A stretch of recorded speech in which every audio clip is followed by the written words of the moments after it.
जब मूसा जवानी को पहुंचे और भरपूर जवान हो गए तो हमने उनको हिकमत और इल्म इनायत किया, और हम नेकूकारों को ऐसा ही बदला दिया करते हैं। और वो ऐसे वक्त शहर में दाखिल हुए कि वहां के बाशिंदे बेखबर हो रहे थे, तो देखा कि वहां दो शख्स लड़ रहे थे। एक तो मूसा की कौम का है और दूसरा उनके दुश्मनों में से।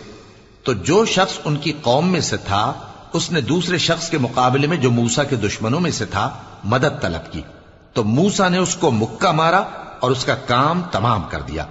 कहने लगे कि यह तो शैतानी काम हुआ, बेशक वो इंसान का दुश्मन है, खुला बहकाने वाला है। बोले कि ऐ परवरदिगार, मैंने अपने आप पर जुल्म किया, सो तू मुझे बख्श दे। तो अल्लाह ने उनको बख्श दिया, बेशक वो बख्शने वाला है, मेहरबान है। कहने लगे कि ऐ परवरदिगार, तूने जो मुझ पर मेहरबानी फरमाई है तो मैं भी आइंदा कभी गुनाहगारों का मददगार न बनूंगा। अलगरज सुबह